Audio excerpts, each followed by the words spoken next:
ایک یہ کہتی ہیں بہن کہ میری 6 سال کی بچی ہے، وہ بعض اوقات تکیے کے اوپر بیٹھ جاتی ہے تو میں اس کو منع کرتی ہوں کیونکہ یہ تو گناہ ہے، تو اس لیے کیا میرا منع کرنا ٹھیک ہے یا نہیں ہے؟ اب یہاں تین باتیں ہیں۔ پہلی بات یہ کہ جو چھوٹے بچے ہوتے ہیں جب تک وہ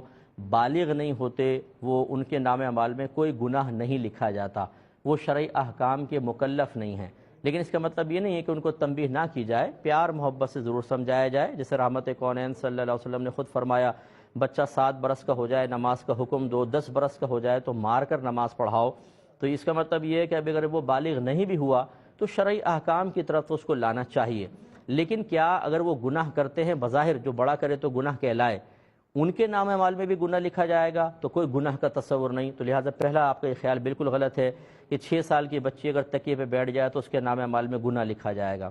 دوسری چیز یہ ہے کہ گناہ اور نیکی اپنے پاس سے اس کا خودارہ تعین نہ کریں، ہمیشہ شریعت کا حکم معلوم کریں۔ بعض چیزیں ایسی ہوتی ہیں کہ گناہ نہیں ہوتے لیکن ہم انہیں گناہ بنا لیتے ہیں، جیسے بعض کہتے ہیں بھی برہنہ سر کھانا گناہ ہے، حالانکہ یہ کوئی گناہ نہیں ہے، آپ سر ڈھک کے کھائیں اچھا ادب کی بات ہے، برہنہ سر کھا رہے ہیں کوئی گناہ نہیں ہے۔ ایسے واش روم میں بغیر ٹوپی رکھے چلا جانا، بعض کہتے ہیں یہ گناہ ہے، یہ گناہ نہیں ہے، اچھا ہے چلے جائیں سر ڈھک کے جائیں، نہیں سر کے ڈھک کے گئے کوئی گناہ نہیں ہے۔ تو اس طرح اپنے پاس سے گناہ اور ثواب کا تعین ہرگز نہ کریں، یہ شریعت ہے جو ہمیں بتائے گی کیا گناہ ہے کیا ثواب ہے۔ اور یہ اچھی طرح یاد رکھیں اگر آپ نے ثواب کو گناہ کہہ دیا اور گناہ کو ثواب بنایا تو یہ گویا کہ اپنے پاس سے ایک نئی شریعت کو وضع کرنا ہوا اور آپ شدید گناہ کبیرہ کی مرتکبہ ہوں گی۔ یہ کوئی معمولی چیز نہیں ہوتی، ہم سے بڑی معمولی سمجھتے ہیں جی یہ گناہ ہے، پھر جب سمجھائیں اچھا میرے ذہن میں تو ایسا تھا، بھئی کیسا تھا کیوں تھا آپ کے؟ اس کا مطلب ہے کہ آپ جب چاہیں شریعت کو بگاڑ لیں، جب سمجھائیں تو بڑے بھولے پن سے کہیں اچھا میرے ذہن میں تو ایسا تھا۔ یہ صرف بھولے پن سے یہ اپنی خطا کا اقرار کرنا یہ کافی نہیں ہوگا، اس پہ نادم ہو، آپ نے بہت بڑا گناہ کبیرہ کیا ہے، کیونکہ جب ایک نبی کریم صلی اللہ علیہ وسلم نے ایک کام کو گناہ نہیں کیا، نہیں کہا اور وہ حلال ہے، اس کا مطلب ہے آپ حلال کو حرام کہہ رہے ہیں،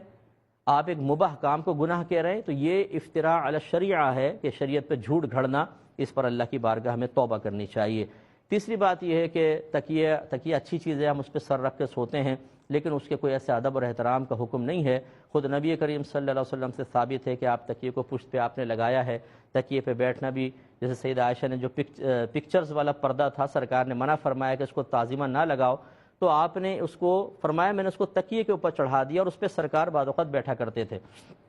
تو لہذا تکیے کا ادب احترام یہ ہماری شریعت نے نہیں کہا کہ کریں، یہ ہمارے گھروں میں ہوتا ہے کہ چونکہ ہم سر رکھ کے سوتے ہیں تو بھی اس کا ادب احترام کر لیں، تو بعض اوقات تو پھر ہم تکیے کے بغیر بھی سوتے ہیں، کارپیٹ کے اوپر، بستر کے اوپر، تو اس حصہ بستر کا بھی احترام کرنا چاہیے، اس کارپیٹ پہ جہاں سر لگا وہاں پر بھی، اس طرح صوفے میں جب ٹیک لگائیں سر لگائیں تو اس صوفے کے اتنے حصے کا بھی بڑا ادب و احترام چاہیے، اس کا کوئی نہیں ہوتا، تکیے کا ادب و احترام ہوگا۔ تو یہ ادب احترام کرنا میں منع نہیں کر رہا ہوں، لیکن اس کو یہ سمجھنا کہ ادب احترام کرنا واجب ہے اور اس کے منافی جو بھی عمل ہوگا اس کو گناہ قرار دے دیں، یہ غلط ہوتا ہے۔ تو لہٰذا آپ تکیے کے اوپر بیٹھ سکتے ہیں، اس میں کوئی شرعاً حرج نہیں ہے، شریعت نے کوئی منع نہیں کیا اس کو گناہ سمجھ